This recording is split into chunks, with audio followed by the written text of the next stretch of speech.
Welcome to Classic Storytime Hub. Tonight, we bring you a chilling reimagining of Saki's haunting tale, Gabriel Ernest. A story of mystery, fear, and the wild lurking beneath the human face. Retold in a fresh, suspenseful style crafted especially for you. The carriage rattled along the country road when Cunningham finally broke his silence. His voice was low, almost casual, but the words struck like a chill draft through the open window. "There's a wild beast in your woods." It was the only thing he had said during the entire drive. Van Cheele, who had been filling the air with his own chatter, barely noticed the weight of the remark. A fox, perhaps, or a weasel or two. Nothing more dangerous than that, Van Cheele replied with a dismissive laugh. Cunningham didn't answer. His silence lingered, heavy and deliberate. Later on the station platform, Van Cheele pressed him. "What did you mean about a wild beast?" Cunningham's eyes flickered, but his tone was flat. "Nothing. Just imagination. Ah, here's the train." And with that, he was gone. That afternoon, Van Cheele wandered into his woods, as he often did. He fancied himself something of a naturalist. He could name wild flowers, and a stuffed bittern adorned his study. But in truth, his walks were less about science and more about conversation fodder. He liked to notice things, to collect little facts he could later drop into draw-room talk. But what he saw that day was nothing he could ever use as polite conversation. On a slab of stone above a shadowed pool lay a boy, no more than 16, his limbs bronzed and dripping from a recent dive. He sprawled in the sunlight like some wild creature at ease in its lair. His hair clung wet to his head, and his eyes, light, unnervingly light, glimmered with a predatory gleam, as though a tiger's spirit had been trapped behind them. Van Cheele froze. For once, words did not come easily. Where had this feral-looking youth appeared from? The only missing child in recent memory was the miller's baby, swept away months ago. But this was no baby. This was something else entirely. "What are you doing there?" Van Cheele demanded, his voice sharper than he intended. "Obviously, sunning myself." "Where do you live?" "Here, in these woods." "You can't live in the woods," Van Cheele insisted. The boy tilted his head, his tone almost mocking. "They're very fine woods." "And at night, where do you sleep?" The boy's eyes gleamed, and his voice dropped to a purr. "I don't sleep at night. That's when I'm busiest." Van Cheele felt a rising irritation, as though he were wrestling with a riddle that refused to yield. "What do you feed on?" he demanded. The boy's lips curved, and he spoke the word with deliberate relish. "Flesh." Van Cheele stiffened. "Flesh? What flesh?"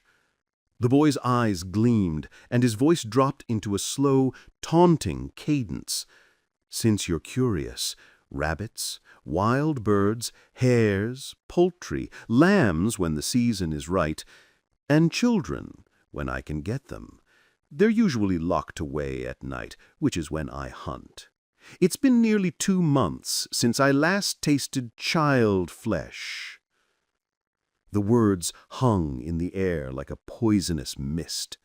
Van Cheele forced a laugh, trying to dismiss the grotesque claim as mockery.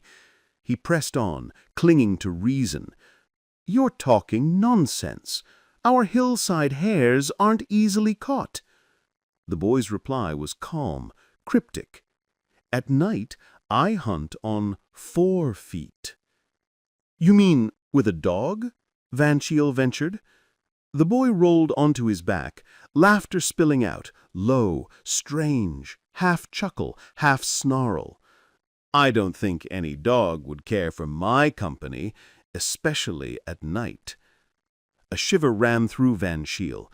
There was something profoundly unnatural about this strange-eyed, strange-tongued creature.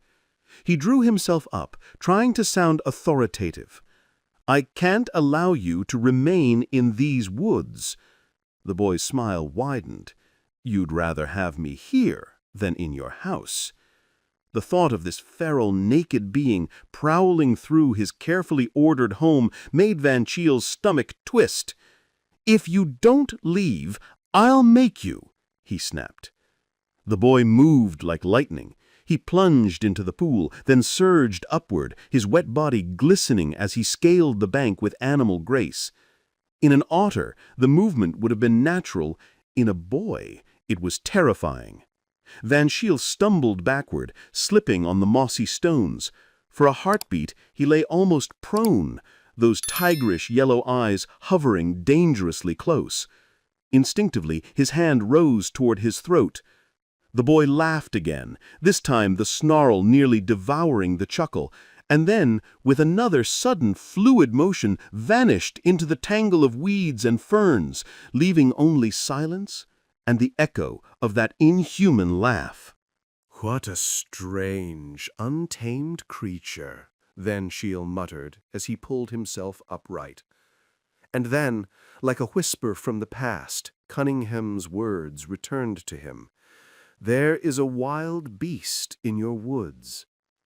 He walked home slowly, his mind circling uneasily over recent events.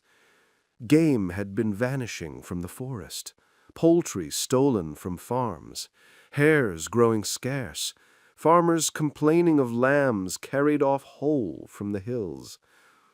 Could it be that this feral boy was behind it all, hunting with some pack of clever poachers' dogs? But then he remembered the boy's cryptic words. "I hunt on 4 feet." And worse, the mocking claim that no dog would dare come near him, especially at night. The thought gnawed at him. And then, mid-step, Van Shiel froze. His mind had stumbled onto something darker. The missing child from the mill 2 months ago. Everyone believed the baby had fallen into the mill race and been swept away. But the mother had always insisted she heard a scream on the hillside, away from the water. It was unthinkable, impossible, and yet the boy's chilling remark about tasting child flesh 2 months ago echoed in his ears. Some things should never be spoken, not even in jest. That evening, Van Shiel was unusually silent at dinner. His aunt eyed him curiously. "Where's your tongue gone? One would think you'd seen a wolf." He dismissed the comment as foolish. If he had seen a wolf, he would have been talking about nothing else. But the unease clung to him through the night. By morning it had not lifted. He resolved to take the train to the cathedral town, to find Cunningham and demand to know what he had truly seen in the woods. The decision steadied him, and as he strolled toward the morning room for his cigarette, he even hummed a cheerful little tune. The tune died in his throat. There, sprawled with deliberate grace across the ottoman, lay the boy of the woods. Dry now, but otherwise unchanged, wild, watchful, and utterly out of place in the ordered quiet of the house. "How dare you come here?" Van Shiel snapped, his voice tight with fury. "You told me not to stay in the woods," the boy replied calmly, as though the logic were unassailable. "But not to come here? What if my aunt were to see you?" In a panic, Van Shiel snatched up the Morning Post and tried to drape it over the boy's bare form, as though a few sheets of newsprint could disguise the wildness sprawled across his ottoman. At that very moment, his aunt swept into the room. "This poor boy," Van Shiel blurted desperately. "He's lost his way and his memory. He doesn't know who he is or where he comes from." He shot a nervous glance at the boy, praying he wouldn't betray him with some savage remark. Miss Van Shiel's eyes lit up with interest. "Perhaps his underlinen is marked," she suggested brightly.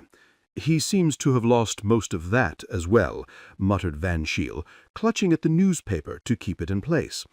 To his aunt, the sight of a naked, homeless child was no different from a stray kitten or an abandoned puppy. Her heart melted instantly. "We must do everything we can for him," she declared. Within the hour, a messenger had returned from the rectory with a page boy's cast-off clothes. Soon the boy was washed, dressed, and combed. Yet to Van Shiel's eyes, the uncanny aura clung to him as strongly as ever. His aunt, however, found him charming. "We must call him something until we know his real name. Gabriel Ernest. Yes, that sounds suitable." Van Shiel forced a nod, though inwardly he doubted whether such names belong on such a creature. His unease only deepened when the family spaniel bolted from the house at the boy's arrival and refused to return, trembling and barking from the far end of the orchard. Even the canary, usually a tireless singer, had reduced itself to frightened little cheeps. More than ever, Van Shiel resolved to seek out Cunningham without delay.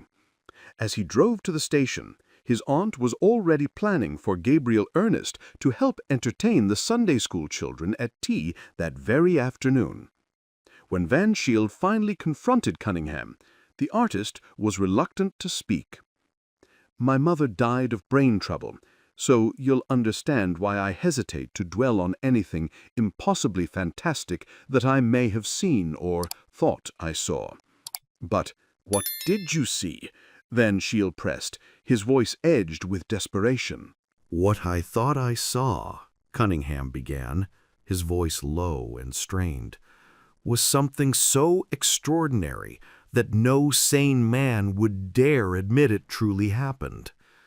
I was standing by the orchard gate, half hidden in the hedge, watching the last glow of sunset, and then I noticed him, a boy, naked, as though fresh from some hidden pool. He stood on the bare hillside, gazing at the dying light.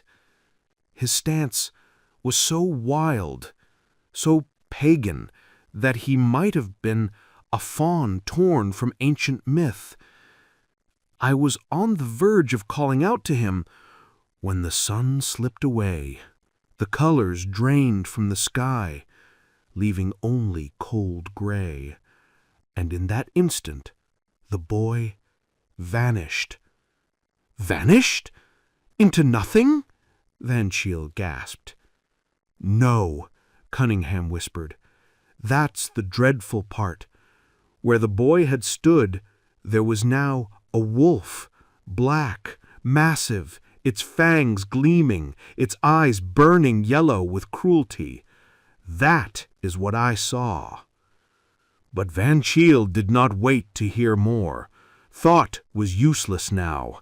He was already running, tearing through the station, desperate to reach home before the sun was gone. A telegram! Impossible. Gabriel Ernest is a werewolf. His aunt would think it some absurd code. His only hope was speed. The cab he hired rattled along the country lanes with maddening slowness, the sky above painted in pink and violet as the sun bled away. Every fading ray was a countdown. At last he reached the house.